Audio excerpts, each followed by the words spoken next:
going to jump ahead just a little bit. We might come back to this, okay? Because I'm going to go to this unbelievable thing, which is really on page 181. If you go to 181, it's the top of 181, it says ignorance. So, most divorces are caused... Now, the women have to block your ears this time. This is the part where the women have to close up your ears. Most divorces are caused by the husband's ignorance of the principles of peace in the home. For example, a husband that isn't guilty of extreme behavior, right? Let's say he's not a wife beater, or he's not a criminal, makes a living, he's faithful, right? Can still fall on his face in marriage if he criticizes and constantly finding fault with his wife.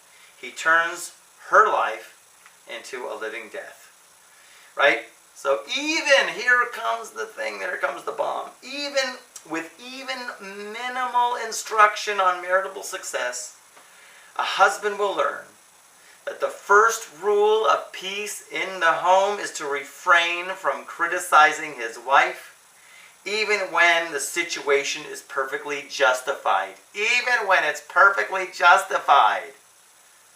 Men, you have to keep your mouth shut. It always will backfire, and you know it. Okay? And women, of course, your eyes are still, you're still going like that. Right? We all know that. Okay? A woman wants to feel, now, of course, a woman wants to feel loved and respected. Criticism, even the slightest, does the opposite. Even worse, it makes a woman nervous and destroys her self-confidence.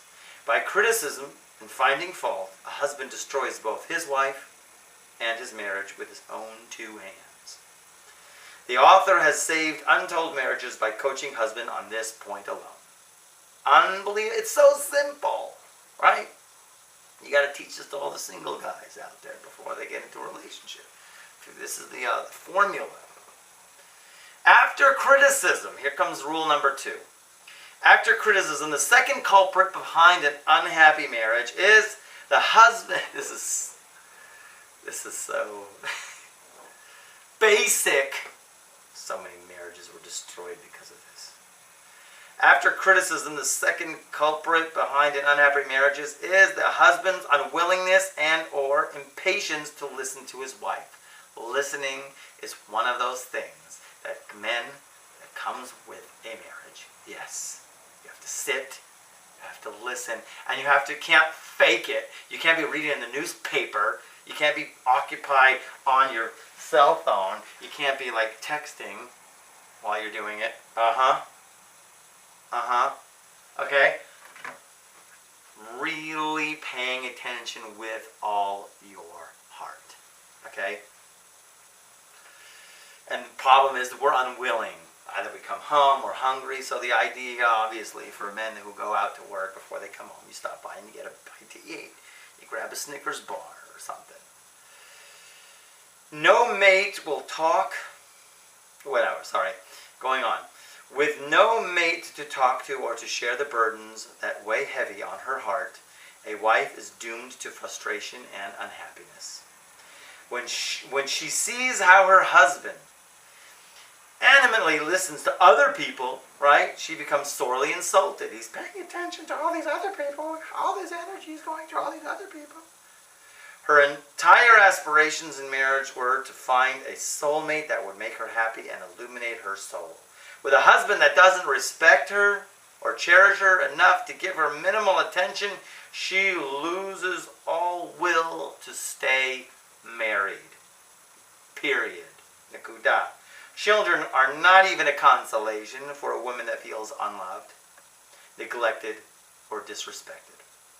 Even though she has a deep dread of divorce, right? She'll demand it at all costs when she sees a hopeless future. A woman prefers loneliness to a purgatory of constant criticism and humiliation.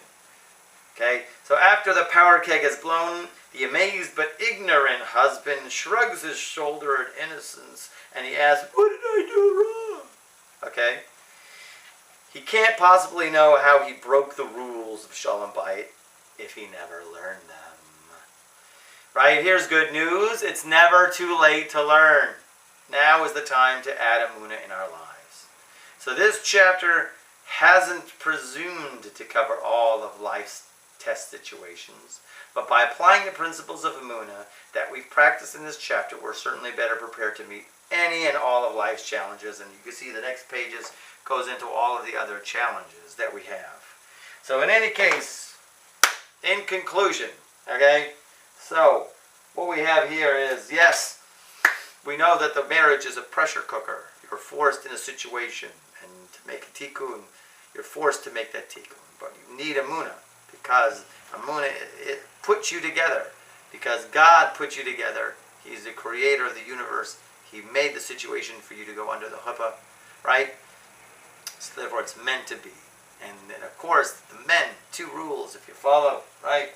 By never criticizing and listening, simple methods, not too complicated, to listen and to mirror, then you're, if not 100% there, at least 90% there. So, listen, in the meantime, God willing, we're going to meet next week.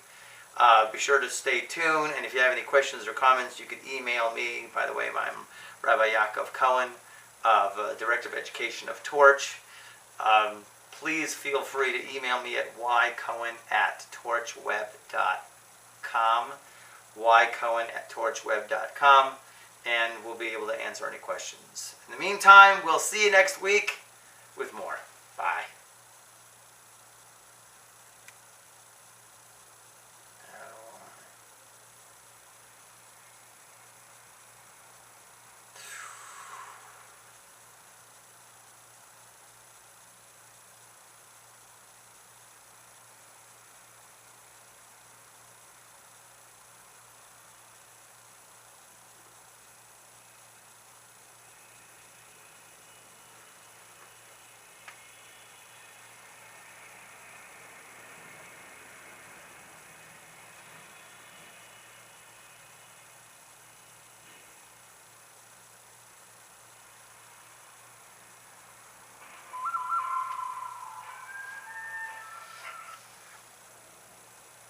Yo.